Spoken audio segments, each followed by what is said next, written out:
ప్రధాన పాపికి చూపబడిన అపరిమితమైన కృప. జాన్ బన్యన్ స్వీయ సాక్ష్యం. పాపమెక్కడ విస్తరించునో అక్కడ కృప అపరిమితముగా విస్తరించెను. రోమా పత్రిక 5వ అధ్యాయం 21వ వచన భాగము. 3వ అధ్యాయములో నుండి ఒక సున్నితమైన మనస్సాక్షి. ఇక్కడ నేను మీకు ఇంకో విషయం చెప్పాలి. ఆదివారాల్లోనూ ఇతర సంఘ కూడికల సమయాల్లోనూ నేను చర్చి గంటల్ని కొట్టడంలో ఆనందించేవాణ్ణి. లయబద్ధంగాను ఎంతో శ్రావ్యంగాను వినవచ్చే ఆ గంటల శబ్దాన్ని వింటూ నేను ఆనందించడమే గాక అది ఒక దైవభక్తితో కూడిన చర్యగా తలంచి ఆ పని చేస్తున్నందుకు నేను గర్వించేవాణ్ణి. అయితే ఇప్పుడు నా మనస్సాక్షి సున్నితంగా తయారవడం ప్రారంభించినందువల్ల గుడిగంటలు కొట్టడంలో నేను ఆనందించి గర్వించడాన్ని నా మనస్సాక్షి గద్దించడం ప్రారంభించింది. ఆ గర్వాన్ని అధిగమించేందుకు గాను గుడిగంటలు కొట్టే పనిని నేను అయిష్టంగానే మానివేశాను. అయితే నేను గుడిగంటలు కొట్టడం మానివేసినప్పటికీ నా మనస్సు మాత్రం అందులో ఆనందించడాన్ని కదలలేకపోయింది. కాబట్టి నేను గంటలు కొట్టబడే సమయానికి చర్చి వద్దకు వెళ్ళి శ్రావ్యంగా వినిపించే గుడి గంటల శబ్దాలను వింటూ నాలో నేను మైమరచి ఆనందించడం ప్రారంభించాను. అయితే ఇది కూడా లేఖనానుసారమైన చర్య కాదని నా మనస్సాక్షి నాకు ప్రబోధించింది. అయినప్పటికీ నేను ఆ అలవాటును మానుకోలేకపోయాను. అలా ఒకరోజు నేను ఆ గంటల్ని పరిశీలిస్తూ వాటిలో నుండి వచ్చే శ్రావ్యమైన శబ్దాలను వింటూ నాలో నేను ఆనందిస్తున్న సమయంలో ఒకవేళ ఆ గంటల్లో ఒకటి తెగిపోయి ఎదురొచ్చి నా మీద పడితే ఎలా అని నాలో నేను భయపడ్డాను. నేను వెంటనే చర్చి భవనానికి అడ్డంగానున్న ఒక దిమ్మె క్రిందకు పరిగెత్తుకుని వెళ్ళి ఇక్కడ నేను సురక్షితంగా ఉన్నాను అని అనుకున్నాను. కానీ అటు ఇటు ఊగుతోన్న ఆ గంటల్లో ఒకటి తెగిపోయి నా మీద పడితే ఎలా అని తిరిగి నేను అనుమానపడ్డాను. వెంటనే నేను అక్కడి నుండి పరిగెత్తుకుంటూ చర్చి ద్వారం వద్దకు వెళ్ళి నిల్చున్నాను. అక్కడ నేను సురక్షితంగా ఉన్నానని అనుకున్నాను. ఎందుకంటే ఆ గంటల్లో ఒకటి తెగిపోయి ఎగిరొచ్చి అక్కడ పడినప్పటికీ ఆ బలమైన గోడల మధ్యకు నేను పరుగెత్తి నన్ను నేను రక్షించుకోవచ్చునని నేను అనుకున్నాను. అప్పటి నుండి నేను ఆ గంటలకు మరీ దగ్గరగా వెళ్ళక చర్చి ద్వారం వద్దనే నిలబడి వాటి శబ్దాలను వినడం ప్రారంభించాను. అప్పుడు నాలో ఇంకొక అనుమానం మొలకెత్తింది. ఒకవేళ చర్చి గోపురమే కూలిపోతే? ఎప్పుడైతే నాలో ఈ అనుమానం మొలకెత్తిందో భయంతో నా తల గిర్రున తిరిగింది. ఇక ఆ చర్చి భవనమే నా మీద విరిగి పడుతుందేమోనన్న భయంతో నేను అక్కడి నుండి దూరంగా పరిగెత్తాను. అలా నేను పదే పదే చేస్తూ ఆ అలవాటును వదులుకోలేక అక్కడక్కడే నాట్యం చేస్తూ 1 సంవత్సర కాలం గడిపాను. అయితే ఆ సంవత్సర కాలం తరువాత చివరిగా నేను శ్రావ్యమైన ఆ గంటల శబ్దంలో ఆనందించడాన్ని మానివేయగలిగాను. ఏదైనా దేవుని ఆజ్ఞను నేను నెరవేర్చినప్పుడు కానీ లేదా నా దృష్టికి మంచిదని తోచిన ఏదైనా ఒక పనిని నేను చేసినప్పుడు కానీ నేను సంతృప్తి నొంది ఇప్పుడు దేవుడు నా విషయంలో తప్పక సంతృప్తి పడి ఆనందించాల్సిందే అని అనుకునేవాణ్ణి. వాస్తవానికి దీన్ని నేను నా మాటల్లో చెప్పాలంటే ఇంగ్లాండ్ దేశమంతటిలో నాలాగా దేవుని సంతృప్తిపరచేవారు వేరెవరూ లేరని నేను అనుకునేవాణ్ణి. అయితే వాస్తవానికి యేసుక్రీస్తుని ఏమాత్రం ఎరుగని దయనీయమైన స్థితిలో నేనున్నాను. అలా నా స్వనీతిని స్థాపించుకుంటూ దానిలో ఆనందిస్తూ వచ్చాను. దేవుడు గనుక తన అపారమైన కృపను నాకు కనపరచకుండా ఉండినట్లయితే నేను ఆ భయంకరమైన స్థితిలోనే నాశనమైపోయేవాణ్ణి. చాటుగా విన్న సత్యం. ఒకరోజు దేవుడు నన్ను తన మహాకృపను బట్టి నేను చేస్తున్న కళాయి వేసే వృత్తిపై బెడ్ఫోర్డ్కు నడిపించాడు. అలా నేను వెళుతుండగా మంచి ఎండవేళ ఒక ఇంటి ద్వారం వద్ద దేవుని గురించిన విషయాలను చర్చించుకుంటున్న కొందరు పేద స్త్రీలు నాకు కనిపించారు. మత సంబంధమైన విషయాలలో ఉన్నత స్థితిలో ఉన్నవానిగా నన్ను నేను ఎంచుకుంటూ వచ్చిన నేను వారు మాట్లాడుకునే విషయాలను వినాలన్న ఆసక్తితో వారిని సమీపించి చాటుగా వారి మాటలను వినడం ప్రారంభించాను. అలా వారు మాట్లాడుకునే విషయాలను నేను వింటున్న సమయంలో వారి మాటల్లో ఒక్కటి కూడా నాకు అర్థం కాలేదు. ఎందుకంటే వారి మాటలు నేను అర్థం చేసుకోలేనంత ఉన్నతమైన స్థాయిలో ఉన్నాను. నూతనంగా జన్మించడాన్ని గురించి, తమ హృదయాల్లో దేవుడు చేస్తున్న అద్భుతమైన కార్యాలను గురించి, స్వభావ సిద్ధంగా తమలోనున్న దయనీయమైన శరీర స్థితిని గురించి వారు మాట్లాడుకుంటూ ఉన్నారు. ప్రభు అయిన యేసుక్రీస్తు ప్రేమ ద్వారా దేవుడు తమ హృదయాలను ఎలా దర్శించాడో, ఏ మాటలు మరియు వాగ్దానాల ద్వారా దేవుడు తమను ఆదరించి బలపరిచి సాతాను శోధనలపై విజయమిచ్చాడో నన్న విషయాలను గూర్చి వారు మాట్లాడుకుంటూ ఉన్నారు. అంతేగాక ప్రత్యేకించి సాతాను కుయుక్తులను మరియు శోధనలను గురించి, సాతాను దాడిలో తాము బాధింపబడుటను గురించి, సాతానుని దాడి వల్ల తాము బలపడుటను గురించి, చివరిగా దేవుని శక్తితో సాతానును తాము జయించుటను గురించి వారిలో ఒక్కొక్కరు తమ అనుభవాలను చెబుతున్నారు. తమ హృదయం యొక్క పనికిమాలిన స్థితిని, తమ అవిశ్వాసాన్ని వారు ఒప్పుకుంటూ తమ స్వనీతి మురికి గుడ్డల వంటిదని, అది తమను ఏమాత్రం బాగు చేయజాలదని వారు చెప్పడాన్ని నేను విన్నాను. వారిలో పొర్లి పారుతూ ఉన్న ఆనందం వారిని అలా మాట్లాడిస్తున్నట్టుగా నాకు అర్థమయ్యింది. ఆహ్లాదకరమైన ఆత్మీయ భాషలో వారు మాట్లాడుకోవడం నన్ను అబ్బురపరిచింది. వారి ముఖాల్లోని ప్రశాంతత నన్ను ఆకర్షించింది. వారొక క్రొత్త ప్రపంచాన్ని కనుగొన్న వారిలా నాకు కనిపించారు. ఆ సమయంలో నా ఆంతర్యంలోకి నేను తొంగి చూసి నన్ను నేను పరిశీలించుకున్నప్పుడు నా ఆత్మీయ స్థితి కేవలం శూన్యంగా ఉండటాన్ని నేను కనుగొన్నాను. మతాన్ని గురించి, ఆత్మరక్షణను గురించి నేను చాలా కాలంగా ఆలోచిస్తూ వచ్చాను.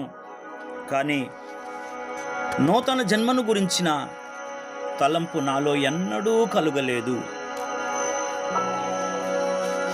దేవుని వాక్యం మనల్ని ఆదరిస్తుందన్న విషయం కానీ, నా హృదయం యొక్క మోసకరమైన స్థితిని గురించి కానీ, సాతాను శోధనలను గురించి కానీ, సాతానుని శోధనలను ఎదిరించాలన్న విషయం కానీ నాకు ఏమాత్రం తెలియదు. భారమైన హృదయంతో నేను అక్కడి నుండి ముందుకు కదిలాను. వారి మాటలు నా చెవుల్లో ఇంకనూ మారుమ్రోగుతూనే ఉన్నాయి. నా మనసు ఇంకనూ వారి మాటల్ని గురించి ఆలోచిస్తుంది. కారణం, వారు మాట్లాడిన ప్రతి మాట నా హృదయపు లోతుల్లోనికి చొచ్చుకొని పోయి నన్ను ఎంతో ప్రభావితం చేసింది. వారి మాటలు 100% వాస్తవాలని నా మనస్సు నన్ను ఒప్పింపజేసింది. అప్పుడు నిజమైన భక్తిపరునిగా జీవించాలన్న ఆశ నాలో జనించింది. నిజమైన సంతోషాన్ని, నిజమైన ఆశీర్వాదాల్ని అనుభవించాలన్న కోరిక నాలో కలిగింది. నేను విన్న సత్యాలను గురించి మరెక్కువగా తెలుసుకోవాలన్న ఆశతో అప్పటి నుండి ఆ పేద స్త్రీల సహవాసంలోనికి నేను పదే వెళ్ళడం ప్రారంభించాను. నేను అలా వారి సహవాసంలోనికి ఎంత ఎక్కువగా వెళ్ళసాగానో అంత ఎక్కువగా నా ఆత్మీయ స్థితిని గురించి నన్ను నేను ప్రశ్నించుకోవడం ప్రారంభించాను. ఆ సమయంలో నాలో నేను కనుగొన్న 2 విషయాలు నన్ను తీవ్రమైన ఆశ్చర్యానికి గురిచేశాయి. అంతేగాక నేను ఎంత ఆత్మీయ అంధుడునో, నేను ఎంత ఆత్మీయ అజ్ఞానినో, నేను ఎంత భక్తిహీనుడునో అవి నాకు బయలుపరిచాయి. మొదటిది, లేఖనముల వెలుగులో నేను పాపినని నన్ను ఒప్పింపజేసిన నాలోని సున్నితమైన మనస్సాక్షి. రెండవది, లేఖనములను పరిశోధించి ధ్యానించేందుకు ఆసక్తి కనపరిచిన నా మనస్సు. ఈ 2 విషయాలు నన్ను అత్యంత ఆశ్చర్యానికి గురి చేశాయి.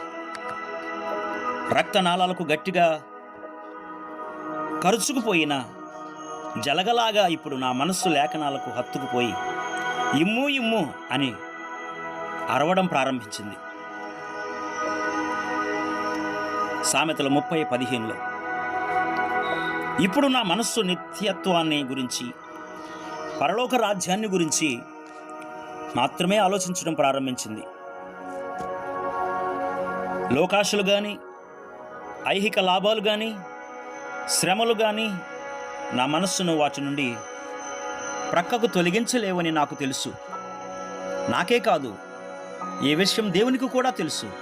చెప్పుకోవడానికి ఇప్పుడు సిగ్గుకరంగా ఉన్నప్పటికీ ఆ సమయంలో పరలోకం నుండి భూమి మీదకు, భూమి మీద నుండి పరలోకానికి పరుగులు తీస్తోన్న నా మనస్సును నియంత్రించడానికి నేను చాలా కష్టపడవలసి వచ్చింది. భక్తిహీనులతో తెగిపోయిన సంబంధం. ఇక్కడ నేను మీకు ఇంకో విషయం తప్పక చెప్పి తీరాలి. నాకు హ్యారీ అనే ఒక బాల్య స్నేహితుడు ఉండేవాడు.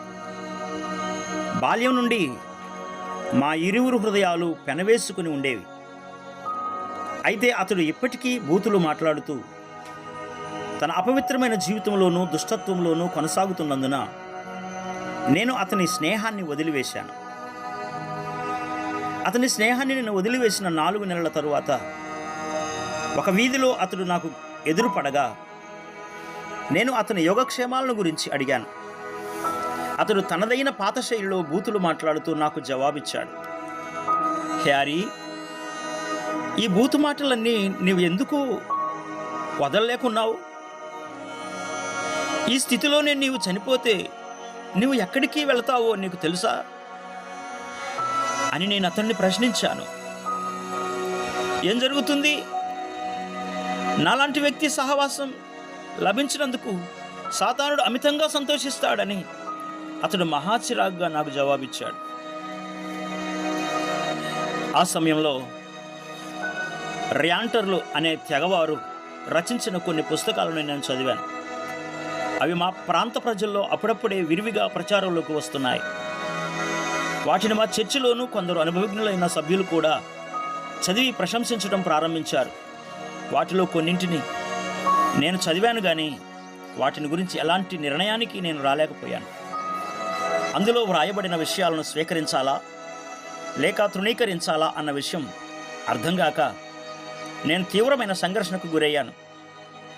ఆ సంఘర్షణలోనే నేను మోకరించి ఇలా ప్రార్థించాను, ఓ ప్రభువా, నేను సత్యమేదో అసత్యమేదో తెలుసుకోలేని మూర్ఖుడను. దయచేసి నా గుడ్డితనములోనే నన్ను వదిలివేయకు.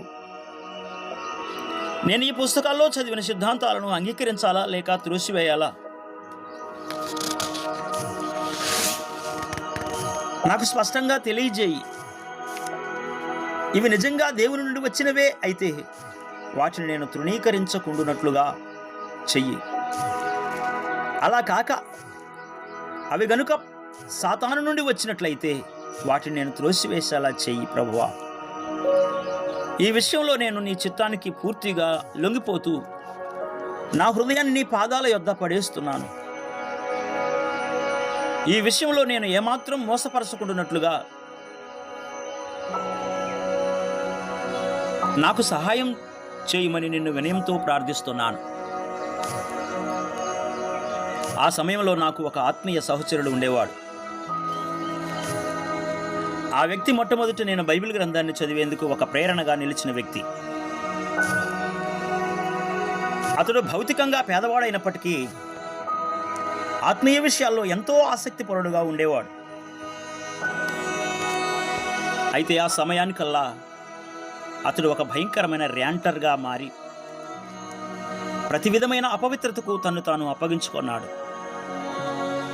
దేవుడు, దేవదూతలు మరియు ఆత్మల ఉనికిని గురించి ఇప్పుడు అతడు నిరాకరించడమే గాక నిగ్రహ శక్తిని గురించిన బోధలను అతడు అపహాస్యం చేయడం ప్రారంభించాడు. అతని దుష్టత్వాన్ని నేను గద్దించినప్పుడు అతడు నన్ను మరింత ఎక్కువగా అపహాస్యం చేస్తూ తన మత సంబంధమైన అన్ని అంశాలను క్షుణ్ణంగా పరిశీలించాలని, చివరికి ఇప్పుడు సరైన సత్యాన్ని కనుగొన్నానని నాతో చెప్పడం ప్రారంభించాడు. అతి కొద్ది కాలంలోనే భక్తిగల క్రైస్తవులందరూ ర్యాంటర్ల మార్గంలో రావడాన్ని నేను చూడబోతానని కూడా అతడు నాతో చెప్పాడు. కావున అతని తప్పుడు సిద్ధాంతాలను నేను హేయమైనవిగా ఎంచి అతని సహవాసాన్ని వెంటనే వదిలివేసి ఒకప్పటి స్నేహితుడైన ఆ వ్యక్తిని ఇప్పుడు నేను ఒక అపరిచితునుగా చూడటం ప్రారంభించాను. ఈ శోధన నాకు మాత్రమే కాదు, మునుపు భక్తిపరులుగా ఉండిన అనేకులు ఈ ర్యాంటర్ల వలలో పడి తమ మునుపటి విశ్వాసము నుండి ప్రక్కకు తొలగిపోయారు. అలాంటి వారు నన్ను హేళన చేస్తూ నేను ఇంకనూ చీకట్లోనే ఉన్నానని, తాము పరిపూర్ణతను సాధించామని, పాపం చేయకుండానే తాము ఆశించిన ప్రతిదీ చేయగలిగిన స్థాయికి తాము చేరుకున్నామని నాతో చెప్పసాగారు. యవ్వనస్తుడనైన నాకు వారి మాటలు భయంకరమైన శోధనతో కూడినవిగా ఉండేవి. అయితే తన ఉన్నతమైన ఉద్దేశముల కొరకును నన్ను రూపొందించిన కృపగల్ల దేవుడు తన కృపలో నన్ను భద్రపరిచి శాపగ్రస్తమైన వారి సిద్ధాంతాలను అంగీకరించేందుకు నన్ను అనుమతించలేదు. ఈ పరిస్థితులన్నిటిలో తన వైపు చూసి మర్రపెట్టి కృపను దేవుడు నాకు అనుగ్రహించాడు. విశ్వాసము. ఇప్పుడు నాకు బైబిల్ గ్రంథం ఒక అమూల్యమైన నిధిగా కనిపించసాగింది. నేను బైబిల్ గ్రంథాన్ని ఒక నూతనమైన దృష్టితో చూస్తూ మునుపెన్నడూ పఠించని విధంగా పఠించడం ప్రారంభించాను. ప్రత్యేకించి అపోస్తలుడైన పౌలు రాసిన పత్రికలు ఇప్పుడు నాకు ఎంతో ఆహ్లాదకరమైనవిగా అయ్యాయి. వాస్తవానికి ఇప్పుడు ఒక క్షణం కూడా నేను బైబిల్ గ్రంథాన్ని వదిలిపెట్టడం లేదు. బైబిల్ గ్రంథాన్ని చదవడంలోనూ దానిని ధ్యానించడంలోనూ బైబిల్ సత్యాలను, పరలోక మహిమ మార్గాన్ని కనుగొన్నట్లుగా దేవునికి మొరపెట్టడంలోనూ నేను నా కాలాన్ని వెళ్ళబుచ్చడం ప్రారంభించాను. నేను అలా బైబిల్ గ్రంథాన్ని ధ్యానిస్తున్న సమయంలో ఈ మాటలు నా హృదయాన్ని లోతుగా తాకాయి. ఎలాగనగా, ఒకనికి ఆత్మమూలముగా బుద్ధివాక్యమును, మరి ఒకనికి ఆ ఆత్మను అనుసరించిన జ్ఞానవాక్యమును, మరి ఒకనికి ఆ ఆత్మ వలననే విశ్వాసమును అనుగ్రహింపబడి ఉన్నవి. 1 కొరింథీయులకు రాసిన పత్రిక 12వ అధ్యాయం 8 నుంచి 10 వచనాలు. అసాధారణమైన విషయాలను ఆశించాలని ఈ వాక్య భాగం ద్వారా పరిశుద్ధాత్ముడు బోధిస్తున్నప్పటికీ కనీసం ఇతర క్రైస్తవులు కలిగి ఉన్న జ్ఞాన వివేకములతో కూడిన సాధారణ విషయాలనైనా నేను ఆశించవలసిన అవసరత ఉందని నా మనస్సాక్షి చేయి నేను ఒప్పింపబడ్డాను. ఈ విషయాన్ని గురించి నేను తీవ్రంగా ఆలోచించాను, కానీ నేను ఆలోచించిన విధానాన్ని నేను ఇప్పుడు మీకు లేకున్నాను. ప్రాముఖ్యంగా విశ్వాసము అనే పదము నన్ను తీవ్రంగా ఆలోచింపజేసింది. ఎందుకనగా అసలు నాలో విశ్వాసం ఉందా లేదా అన్న ప్రశ్న నాలో జనించింది.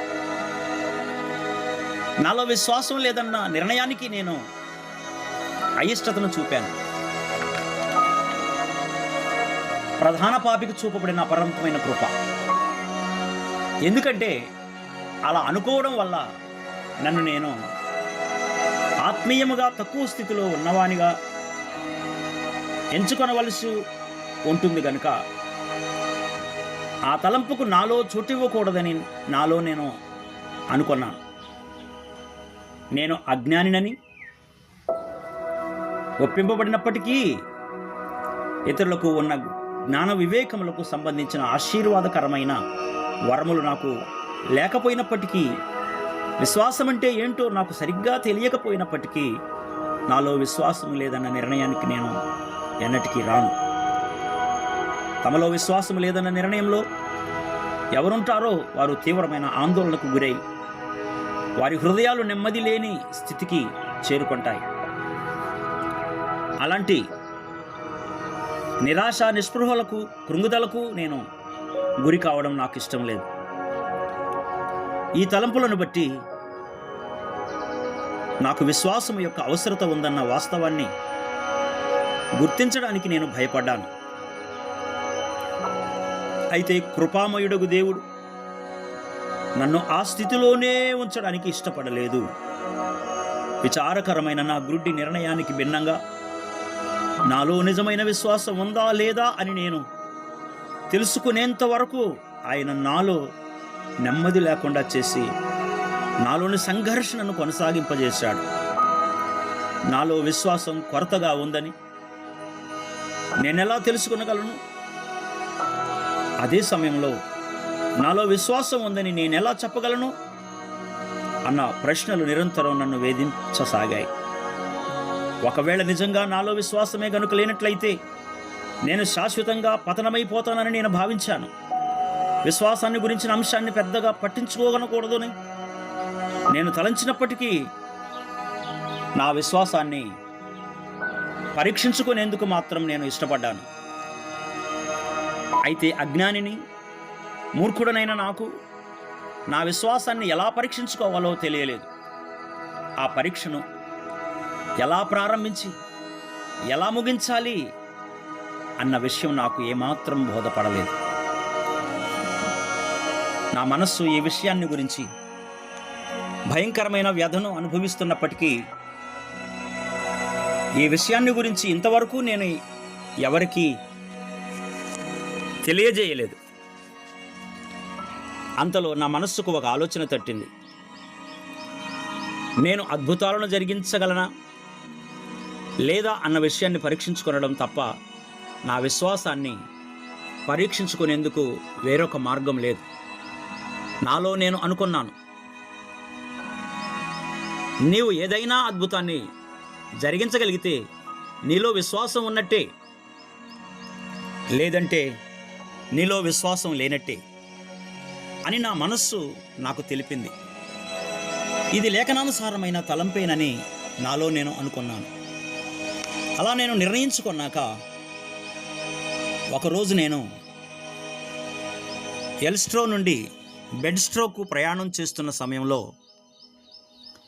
ఏదైనా ఒక అద్భుతాన్ని జరిగించడం ద్వారా నా విశ్వాసాన్ని పరీక్షించుకోనాలన్న తలంపు నన్ను బలంగా శోధించింది. ఆ సమయంలో నేను జరిగించాలనుకున్న అద్భుతం ఇది. వర్షం వల్ల నా గుర్రపు జీనులో నిలిచి ఉన్న నీటిని నేను ఆరిపోవునుగాక అని అనగానే అవి ఆరిపోవాలి. తిరిగి నేను వర్షపు నీరు వచ్చునుగాక అనగానే మళ్ళీ వర్షపు నీరు రావాలి. అలా అనేందుకు నా పెదవుల్ని నేను విప్పబోతుండగా నా మనసులో ఒక ఆలోచన వచ్చింది. నీవు మొట్టమొదట దారి ప్రక్కనున్న కంచె వద్దకు వెళ్ళి ప్రార్థించు. అలా నేను మోకరించి ప్రార్థించిన తరువాత నాలో ఒక తలంపు కలిగింది. నేను ప్రార్థించాను గనుక నేను అనుకున్న అద్భుతాన్ని జరిగించేందుకు నేను ప్రయత్నించినప్పుడు ఒకవేళ ఆ అద్భుతం జరగనట్లయితే అప్పుడు నాలో నిజంగా విశ్వాసం లేదని, నేను ఇంకనూ నశించిన స్థితిలోనే ఉన్నానని నేను నిర్ధారించుకోవాలి. అలాగైతే నేను ఇప్పుడే అద్భుతాలను జరిగించేందుకు ప్రయత్నించగా కొంతకాలం వేచి ఉంటాను అని నాలో నేను నిర్ణయించుకొని నా ప్రయత్నాన్ని విరమించాను. ఎందుకంటే ఈ సంఘటన తరువాత నేను తీవ్రమైన నిరాశకు కురుంగుదలకు గురయ్యాను. ఎందుకంటే కేవలం విశ్వాసం ఉన్నవాళ్లే అలాంటి అద్భుతాలను జరిగించగలరని, ప్రస్తుతానికి నాకైతే అలాంటి విశ్వాసం లేదని, భవిష్యత్తులో ఇలాంటి విశ్వాసాన్ని నేను పొందగలనో లేదో కూడా నాకు తెలియదని నేను భావించాను. అలా నేను సాతాను శోధనకు, నా సొంత అజ్ఞానానికి మధ్య ఊగిసలాడుతూ తీవ్రమైన నిరాశకు గురై కొన్నిసార్లు ఏం చేయాలో కూడా తెలియని అయోమయమైన పరిస్థితుల్లో తీవ్రమైన మానసిక వేదనను అనుభవించసాగాను.